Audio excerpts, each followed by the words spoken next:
Oh yeah. Hey! Wait, some would say you could see me through my art. That's deep, y'all.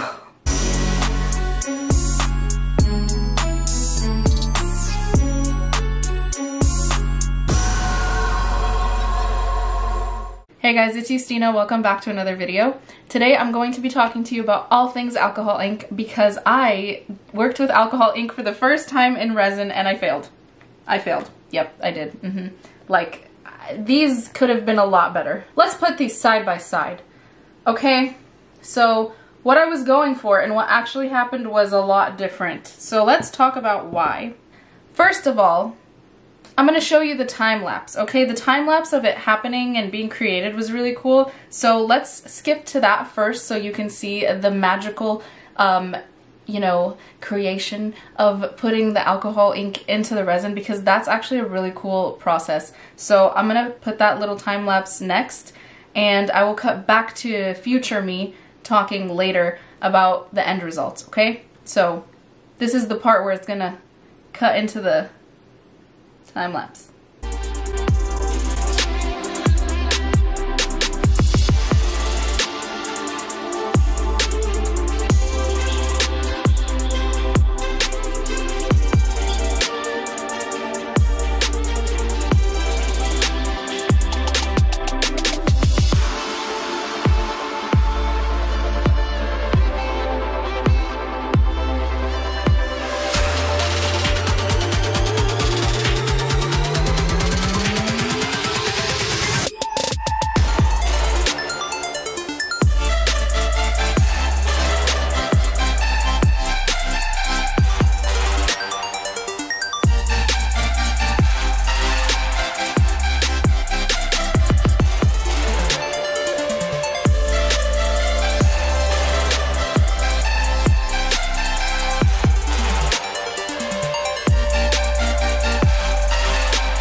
Okay guys, so now that you've watched that cool time lapse, I thought I was all that. I was like, oh yeah, this looks cool. I'm gonna just put some alcohol ink there and some here and dab this, and I thought I knew what I was doing. And for someone who does a lot of research when they are working on something new, or like I did a bunch of research before I even bought resin, and I'm usually very good about researching things. I don't know why I didn't research more on the alcohol ink aspect because I think it just looked really easy to me and I really did not take into consideration certain things because I just didn't know to consider those things. And after I pulled these out of the molds, you know, with great difficulty, I did a little bit more research and found out a few things. So I want to share those things with you guys and tell you what I did wrong and what I did right. And I'm learning with you guys, and I hope that you guys watch these kinds of videos where I do fail at making certain things or I don't do things correctly, and you see that you guys can do it too, and really anyone can do anything they want, and it's okay to fail. And all you have to do is just keep learning and keep pushing and move on and create what you love and do it anyway and fail again. In my research that I did about white, this is the most important color because it's what makes the colors sink to the bottom to give you that cool effect, okay? So kind of something like this, but what I did wrong with this one was that I put too much ink. So I really loaded the ink onto this one. Like, I put way too much orange in here for it to not show up, okay? And I think that that's because I put too much black. Also, I've learned that gold doesn't really sink to the bottom as much. So you see how much gold is on the back, but not a lot of gold fell to the bottom. I noticed that on keychains that I made with the leftovers as well. Like, you can see gold, gold a lot like on the background of these, but if you look at the front, not too much of the gold sank to the bottom. They still look cool, but you know, for how much, like with this heart pair, for how much gold is on the bottom, the back, there's not really much gold in the front. Again, they still look really cool and I love these, but that's something to keep in mind when you're playing with gold. With white, white is is really like, white is tricky because it is what makes the colors like do that blooming effect and stuff, but if you put too much, it sinks, like it really sinks to the bottom and looks like that. Like that's why there's random white blotches, because that's where I put too much white. I really hate these white blotches. Like, ugh, I don't know what to do about this one. And the back looks so cool, so I thought it was gonna turn out nice, but I was wrong. This is, I would say, like the closest I got to having a cool effect, and it's because I didn't use much alcohol ink at all. So I really just was very sparing with this one. And if you see on the back, it looks really cool, and then it also has that like cool kind of look on the front. And I wanted to leave a little bit of resin over here, and that looks really cool to me. I really like that. And you can kind of see me. Can you see me through? Oh yeah. Hey! You can see me through my coasters. Wait, some would say you could see me through my art. That's deep, y'all. I hate myself. Okay, let's talk about unmolding them.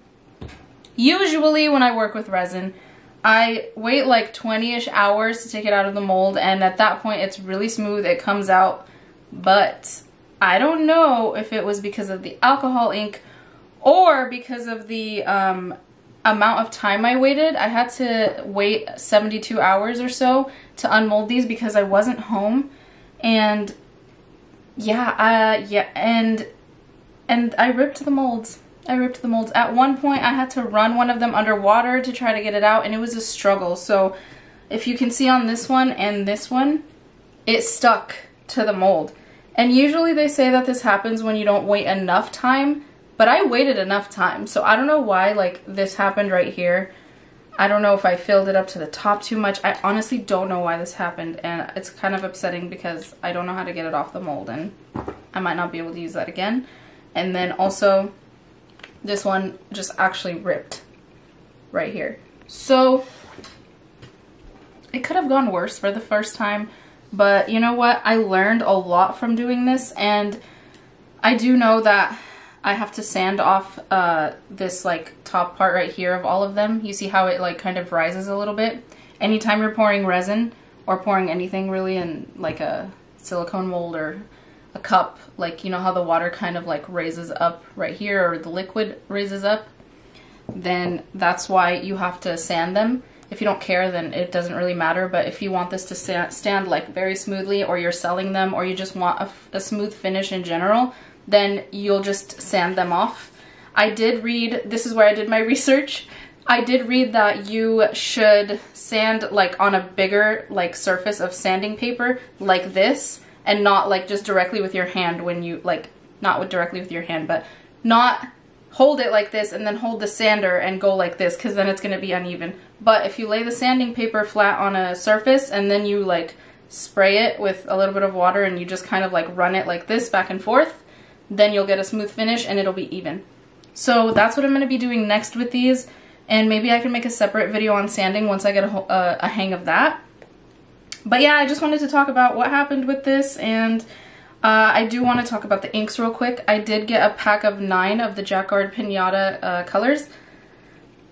Came with 9, and it was like $12-ish on Amazon. So that's where I get a lot of my painting stuff, or like stuff to work with resin. I also got these molds from Amazon, which came with tools, which I don't have next to me right now, but it's a pretty good pack. So, you know, if you want to get started, look on Amazon. I got the keychain making things at Hobby Lobby, and you guys know I love Hobby Lobby. I'm always raving about it. Do they even sponsor people? I don't know. I can see myself definitely trying this a lot more just to get the hang of it, and it's really cool. Like, I love watching the time lapses, and I love watching them evolve, and I love taking them out of the molds. I just really wish that I would have done more research at first. So yeah, definitely do that. And I hope this video was insightful to you, and that you go make some coasters, because who doesn't love coasters? Who doesn't? Look at these. Okay, anyways, have a good rest of your day, guys, or night, wherever you are in this world.